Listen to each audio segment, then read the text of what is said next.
Begin. On this day... Holy shit, Edge is returning to WWE. I guess things didn't work out in All Elite Wrestling after all. Sorry, the running theme heading into tonight was who's going to return to the company.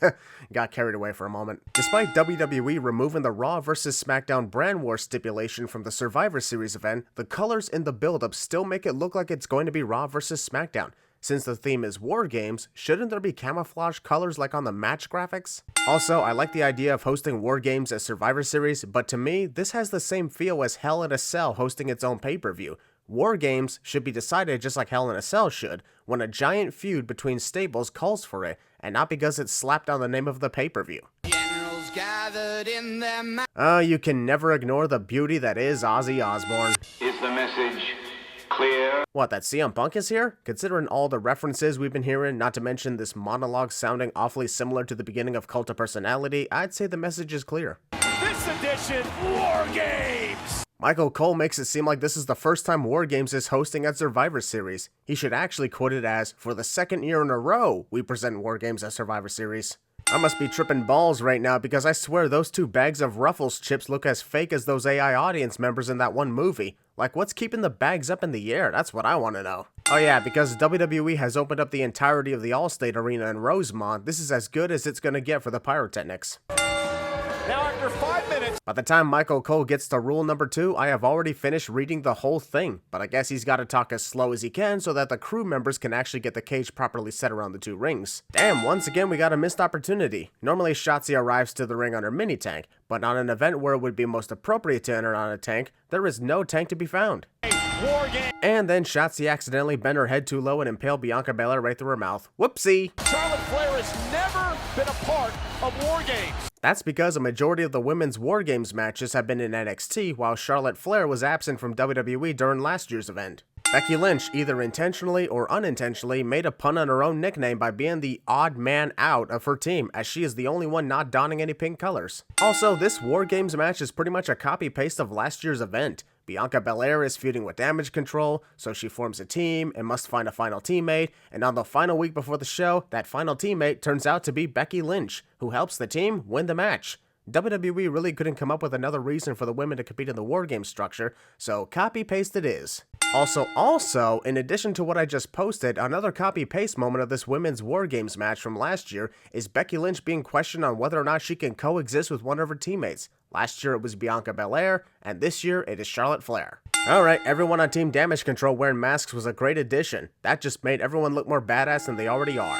Damage Control has accomplished everything they've set out. No they didn't. Otherwise Bayley would have beaten Bianca Belair last year to become the Raw Women's Champion. Wow, a food-sponsored match that actually doesn't feature Rey Mysterio. That's a first, but still. Skip! So again, what's the strategy? I could beat the hell out of everybody? Michael Cole just answered his own question, which made it redundant to ask in the first place. No shit, beat the hell out of everybody. What else do you expect them to do? Eat Ruffles until every participant arrives? Of course, Bayley, who has done such a good... This miscommunication was caused by Bayley thinking Becky Lynch was supposed to splash her in the corner, while Becky thought that Bayley was supposed to throw her over the top rope into the cage. We're only 1 minute in, too, which gives me a bad feeling. Connects the rings and now a suplex! A suplex on the metal beam connecting the two rings hurts indeed, but this also hurts Bayley just as much. If I were her, I would have used a modified Falcon's Arrow instead of a regular suplex, thus I wouldn't have to feel any pain because my own body never hits the ground. And I would have got rid of the stupid haircut too. Dakota Kai went from smart to stupid in a matter of seconds by poking Becky through the cage with a kendo stick, but then proceeding to leave the kendo stick where it is so that Becky can grab it herself and use it against Bayley. This referee must not have heard the noise that signals the opening of the cage because the countdown hits 0, the sound is heard, and he just stands there all confused. Open the freaking door! Bayley's smart! Bayley somehow thinks this strategy will keep Shotzi from entering the cage. How much longer can you stand around holding the door before Shotzi or Becky does something? Taking out the trash! Do you have to say that literally every single time somebody brings out a garbage can, Michael? It's not funny. Bayley, Corey, and... Hey look, I was also one of the guys in the audience chanting for tables, but unlike them, I did not boo Shotzi for not bringing in tables. Use your common sense, folks. Why would they bring in the tables this early in the match? Also, another sin added to the audience because as much as it's awesome to see tables, they boo literally every time someone does not bring in a table, which kinda ruins the adrenaline and the moment. Good things happen to people who wait. Quit hijacking. Well, there's an example of it. Launching himself. Shotzi may want to be careful because she almost stabbed herself in the neck as a result of the chair getting thrown where it did. Also, did Michael Cole just refer to Shotzi as a he? Trying to recover in the corner of the ring. I'm gonna be honest, I don't think Shotzi was going to successfully leap through one ring to the other even if Bayley didn't counter. But I also believe the sin goes to Bayley for recklessness because Shotzi could have broken her neck on the ring canvas the way she landed. Bayley. Becky Lynch takes a swing at absolutely nothing unless a giant spider found its way into the WarGames match and she wanted to kill it. Man, this is some stormtrooper type aiming. Bayley is literally stuck between the two rings, yet both Becky and Shotzi missed her with their weapons. Somehow. Also, what is Shotzi doing? Lightly tapping Bayley with a chair instead of swinging it with all her might onto Bayley's back? Rivalries with... I get that Bianca Belair is the strongest in WWE, but the whip of a hair braid doesn't logically stop a steel chair from hitting you because the hair is not as strong as the steel. Ow. Aside from simply tugging at Bianca's two braids, why doesn't Bayley and Io wrap them around her body and constrict like a snake? That way Bianca won't be able to moonsault her way out of this and she's trapped. Also, missed opportunity for a pretty brutal moment inside the WarGames structure. Since Dakota Kai is on the outside of the cage, how cool would it be if Damage Control took Bianca's braids and put them through the holes of the steel, allowing Dakota to grab them both and hold her in position while Bayley and Io did more damage? Bianca could then use her impressive strength to run forward and cause Dakota to run into the cage from the outside. Wow, not bad booking on my part. It's all water under the bridge. Kairi Sane nearly disappears under the ring, which makes everyone assume she was reaching for a table, all just to pull out the metal lid of a garbage can. That was some hilarious trolling on her part, since the audience constantly wants tables. And using that trash can lid too. Boy, that was very awkward. It's bad enough that Becky was watching Kairi well before the latter ever threw the trash can lid at her, but then Kairi didn't even dropkick the lid back in Becky's face. I hope I don't facepalm too much here. Steel chairs. Discount Bully Maguire. I expect the Warriors in the baseball. Damn, all that stacking of the chairs onto Shotzi just for all of them to slip off of her before Kairi Sane could connect her elbow drop. Although, let's be fair, that would have hurt Kairi a lot more than it would have hurt Shotzi due to her elbow literally landing on the metal. With how long all these women have been ignoring the second ring, it really makes me question if the second ring was ever truly necessary for the WarGames match. We'll enter the WarGames. What was the point of switching to this camera angle if it just gets further away from where Charlotte Flair is running to? And why is there even a camera here in the first place? Who wants to see an entrance where you're just looking at the wrestler's back the whole time? 3 minutes. Even with the camera angle switch, you can easily tell that Io Sky was not even launched into Bayley, who was spared from any harm in that moment. This one could be all but over by the time the clock strikes 0. How, Corey? The match can't officially begin until all teammates have entered the rings, so how can it be over before Asuka gets let out of the shark cage? The main event at WrestleMania a couple of times. There has been 2 women main events at WrestleMania, and last I checked, Becky and Charlotte were only in the first one. So what's this main event at WrestleMania a couple times coming from? I know that we're waiting on Io Sky to do her traditional leap off of the WarGames cage, but it's been over 3 minutes and Asuka still hasn't been let out. You could let her out while Io is getting the garbage can lifted to her position. She'd have time to join the fray before Io jumps. Oh my God! I'm gonna remove 2 sins for the garbage can leap of faith, but I also can't stop thinking about how funny it would be if everyone below simply backed up and let Io fall into nothing but the ring canvas, and she would have no idea that everyone moved out of the way due to not being able to see through the trash can.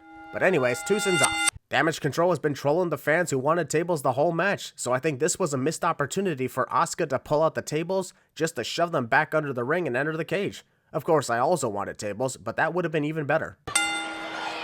Oh, look at Becky! Only when they're about to be kicked did Michael Cole realize that Bianca Belair and Becky Lynch were chained together. What was he doing the rest of the time, texting with Pat McAfee? Oh, Becky Lynch is in...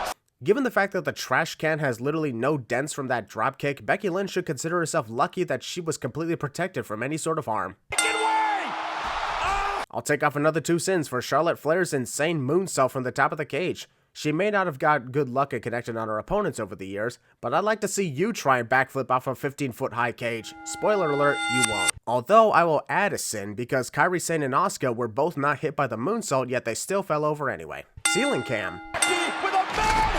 Dang, even more deja vu from last year. Becky Lynch wins the match by putting a member of Damage Control through a table. They almost repeated the same ending too. Congrats to them on the win, but this is literally what the Force Awakens was to A New Hope. Chelsea Green and Piper Niven are usually picky with who they hang out with, yet have no problem sitting in the same room as the Alpha Academy. And why are they not defending their tag team titles? How are those belts still a thing? Who cares what they're called? Why the hell would you waste those perfectly good fried potato slices? Let's be honest, this is the one return nobody expected to happen tonight, and it is so amazing to see R-Truth again. The comedy has been lacking a bit lately. Randy Orton is still not here. Well, somebody obviously saw NXT take over WarGames 3, conveniently at the same location in Rosemont. You haven't been bullied enough. Encouraging bullying. Character or not, encouraging bullying is always a no-no because that's a legitimate problem in real life. Haha, the cameraman tripped. This is literally the second pay-per-view in a row where a camera guy either tripped or fell over. He better be careful when Zoey Stark competes later on tonight. It is still an awkward thing whenever there are non-WarGames matches, forcing wrestlers to have to go all the way around one ring just to get to the other. Not the first time I've asked, but couldn't all non-WarGames matches just take place in the ring nearest to the stage? The one at the end is the spare after all. He will tie Chris Jericho.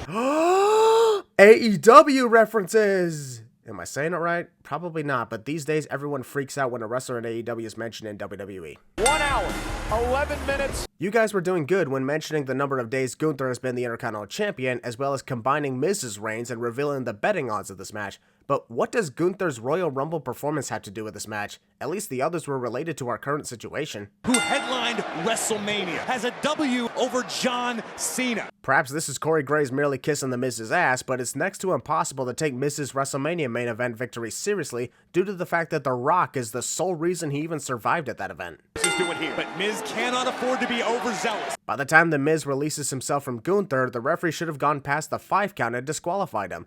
At times, I really think the 5 count is irrelevant because the referee doesn't usually end up going through with it. Drag Miz back in the ring, and look at Miz! Honestly, the Miz had the chance to target both of Gunther's legs during this moment. Could have yanked the leg hung up on the rope and then proceeded to smack the other leg on the apron. It's not about quantity, it is about quality. And with that, Gunther has the right mindset on what makes a fantastic champion. He's been a champion twice in WWE, both reigns lasting a combined 1,400 plus days, yet was all because he put on fantastic matches and won on his own without help.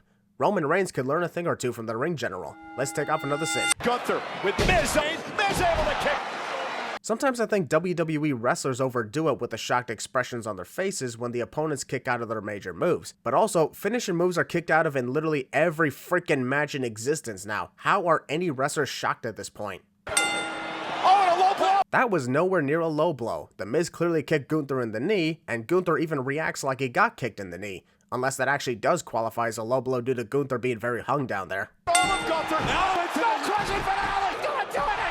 I will admit I actually thought Miz had the match and the Intercontinental Championship won here. A kick to the knee, being a dick to Gunther's ring generals, and a skull-crushing finale. Even when it seems pretty obvious who is favored to win a match, it's very important to make the fans believers of the opposite happen. That is a moment of a finisher being kicked out of done right. Top rope splash! Dang, normally Gunther hits the top rope splash perfectly, but because Miz was so close to the corner, it forced him to land feet first. Puts the knee right in the back. Oh, the irony of the situation. The Miz was so determined to win a record-tying 9th Intercontinental Championship, but ends up submitting to the finishing move of the guy who actually holds that record. I don't know if that was the intention, but that's exactly what it looks like. I'll even take a sin off for the unintentional or intentional reference. Can I order an extra? Hey, for once, WWE does a commercial for one of their sponsors that's actually hilarious and memorable. That was so cute. I'm not gonna lie, as much as I've been impressed with Dragon Lee in recent days, I feel really bad for Carlito. Made his official return at Fastlane, called out Santos Escobar for costing Rey Mysterio the United States Championship,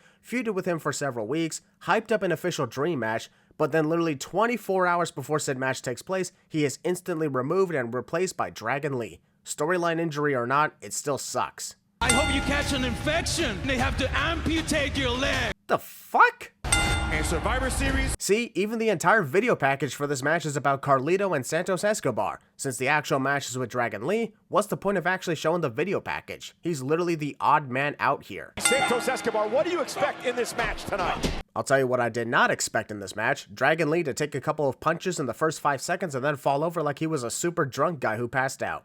Him showing up the first night on the job in a Rolex. Corey, that's the second time in less than a minute that you mentioned Santos Escobar first showing up to WWE wearing a Rolex watch. We heard and didn't care the first time. I will break his leg. How about instead of yelling to the audience that you're going to break Dragon Lee's leg, you just do it already? As if the positioning wasn't obvious enough, now you also alerted Dragon what's about to happen. I always hate it when the villains announce that they'll hurt someone instead of just doing it. And now, Escobar. Dragon Lee must have been a huge fan of Wade Barrett growing up and wanted to utilize the wasteland as a signature move, only to realize that it's not that effective of a move.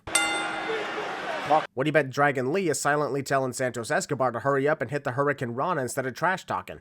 Mask ripping. Meanwhile, on this far side of the hey, I think I see myself in the crowd. What an asshole I am, right?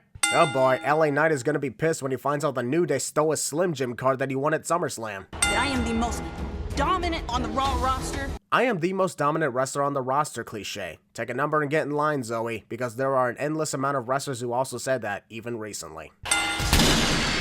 When you see Rhea Ripley actually have flame and pyrotechnics in a small, cramped stage setup, it really makes you question why she has non-pyro when the massive screen is set up with a lot of pyro room to fire it. And type in star. Rhea Ripley's name will come up. I tried that, couldn't find Rhea Ripley, but I did end up seeing some idiot who reacted with a shocked face at something after his smile slowly died. Given how the barricades and LED lights are engulfed with the Slim Jim logo, I have no choice but to assume this is officially the Slim Jim match. Win by pinfall, submission, or eating the most Slim Jims at once. Who'd win that battle? He's from the top. Zoey now. Oh good, the cameraman didn't fall over this time around. That's what's gonna take. Oh, what? Ouch, that has gotta hurt Rhea Ripley's leg the way she slapped it as hard as she did. The impact of her slapping her leg even hurt Zoey Stark. That's just how powerful it is. She's gonna do whatever it takes.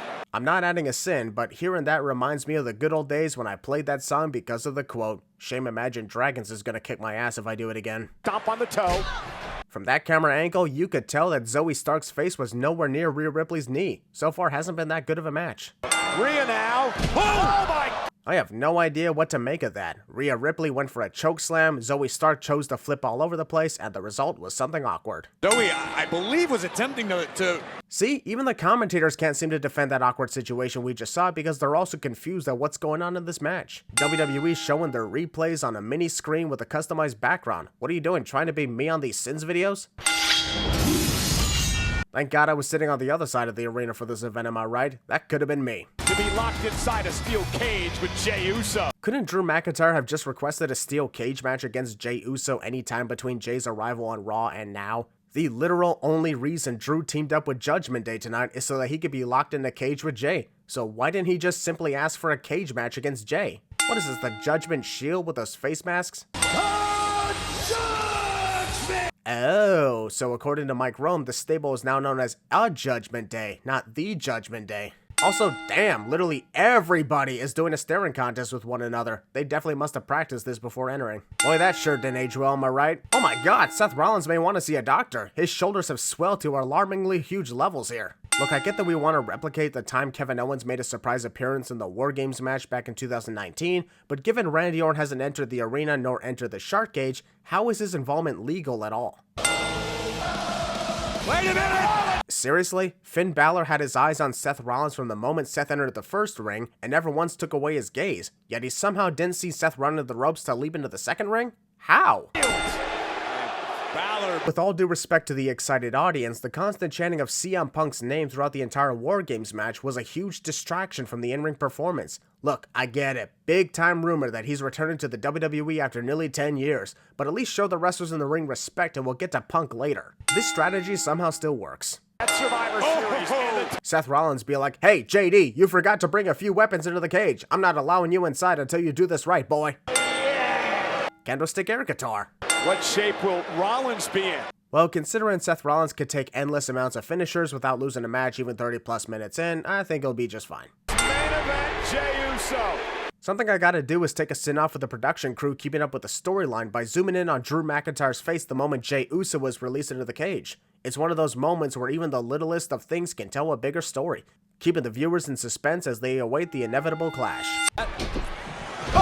That's always an impressive counter by JD McDonough, however Jey Uso's gotta work on the landing. Landed on his side, but lucky he didn't snap his own neck. And McIntyre wants. Damian Priest must really be asking for Drew McIntyre to kick his ass. Besides, wouldn't it be better for Damian to allow Drew to exact his revenge on Jey Uso, which could help Judgment Day's chances of winning due to Jey being incapacitated? Steaming. I'm guessing that Cody Rhodes is so bored with waiting and decided to question where the cage designs come from to random fans in the audience. I'm assuming it's Randy Orton's turn to enter the WarGames match. After spending so much time with John Cena, he finally obtained the invisibility powers. And here's Zayn into the fight. Bad idea to clothesline someone over the top rope in between two rings, as there isn't much room between the two rings, as well as a metal beam connecting them. And as you saw here, Damian Priest nearly injured his neck on the metal. Gotta be careful. Sami Zayn is addicted to JD's McDonough's. Like that. Even Sami Zayn had to take a second glance out of shock that someone randomly put a lead pipe in the corner of the cage on the hopes that one of the wrestlers would notice it. I would have laughed and removed 10 sins if Sami Zayn threw the pipe only for it to bounce off the ropes back into his face.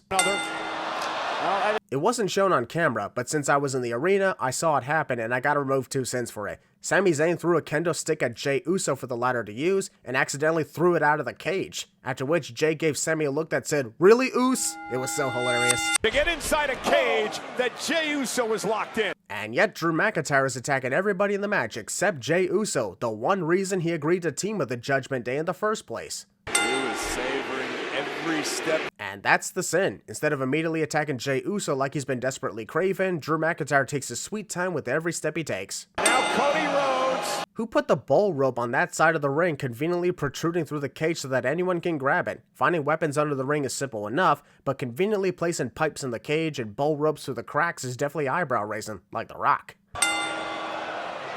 I'm sorry, but I am not falling for this potential dissension between Seth Rollins and Cody Rhodes, considering they've been on the same page for the longest time.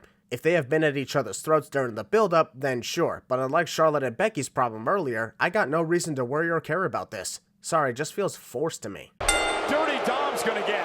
I honestly gotta take another sin off for this, because Dominic Mysterio is so disliked by the audience that no one is counting down from 10 like they normally do, instead choosing to boo Dominic before he ever gets released. Love that heat. We're even now, it's 4-on-4. 5-on-4, Michael, unless Randy Orton really did show up with an invisible ability, but even then it would be 5-on-5. Oh my God, Rhea Ripley. Plot twist, Rhea Ripley is the secret member of Team Rhodes and has betrayed the Judgment Day following their countless failures. Also, I have a legitimate question. Say Damian Priest successfully cashed in the Money in the Bank contract right now, how the hell would that work? It's a 5-on-5 WarGames match. If Seth Rollins' World Heavyweight Championship is put on the line, does that mean literally anybody and everyone can become the new champion, no matter who gets pinned? Or does this happen? If Damian Priest cashed in his contract, would the entire WarGames match be cancelled or put on hold while he tries to beat Seth Rollins for the world title, only then to restart once a winner is decided? I want to know! Damian Priest is gonna cash in! One last thing, how would this cash-in be legal, yet The Miz was granted his briefcase back upon losing his cash-in during 2020, all because John Morrison cashed in the contract on his behalf?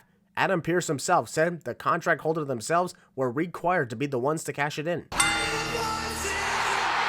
Man, that crowd reception to Randy Orton returning was louder than ever. All the more reason why announcing him as the 5th member of Team Rhodes and then waiting until now to bring him out was the perfect decision. Here are 10 sins taken off the counter for this amazing reception. Randy Orton tried to pull an Undertaker by slamming the cage door shut and the door rejected his audition. Just when I thought it couldn't get any better, here is the entire Team Rhodes delivering the middle rope DDT. What a moment and what a match. Man, the last 5 minutes of this match was super intense, super exciting, and you could really feel the energy. Whether it was in the audience or watching at home, this was near perfect, especially that super RKO onto JD McDonough. I get that we want to save certain moments for a later time, but I truly think this would have been a perfect time for Randy Orton to suddenly hit an RKO on Jey Uso to show that he hasn't forgotten about what happened with his injury nearly 2 years ago. I get that Jey's been through a redemption year, but this really would have been the perfect time to get the receipt for the injury.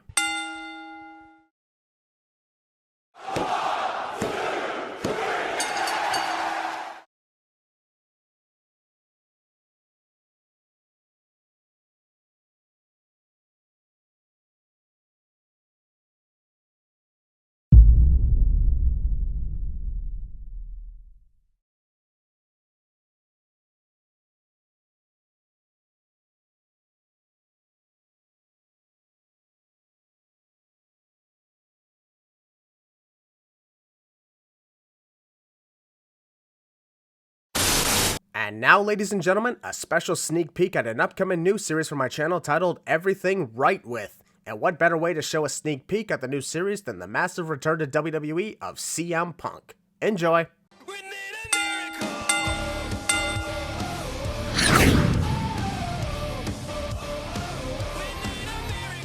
CM Punk's return to the WWE after nearly 10 years really shows that anything can happen in the world of pro wrestling and nothing should ever be taken as an it will never happen moment. This was the ultimate it will never happen moment, and it got proven wrong. I award 10 points right off the bat. While CM Punk has a lot of controversy thanks in part to backstage altercations in All Elite Wrestling, what can never be denied is his ability to get the crowd hyped up. Something about CM Punk being part of wrestling just excites fans worldwide, and it really shows here.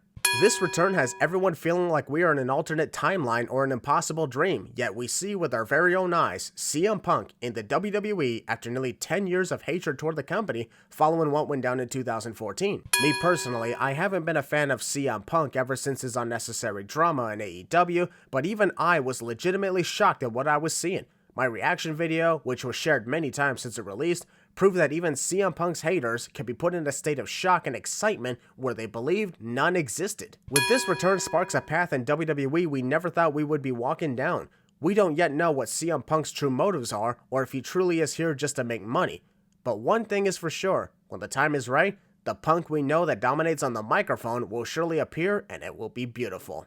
CM Punk even looks happier than he's ever been before, and I'll even go as far as to say this return was far more intense and exciting than his debut in AEW in 2021, because while that was his return to pro wrestling, this is his return to a place we long thought he'd never return to after all that misery, and yet here we are. Most importantly, what this return does is destroy any chances of the word never when it comes to other wrestlers debuting or returning to WWE, whether that be in Sasha Banks or even Dean Ambrose. Because now every time someone says they are confident those names would never return, CM Punk's name will be brought up as he was the ultimate never returning wrestler. Not saying it will happen, but nothing's impossible anymore. That deserves 20 points for giving hope when fans believe none exists. And finally, we have no idea what holds in store, only that we should be optimistic about the possibilities. The feud CM Punk can be in now, the matches he can have, the stories he can tell. We don't know if it will be good, bad, the best in the world, or Crown Jewel 2018 levels of bad.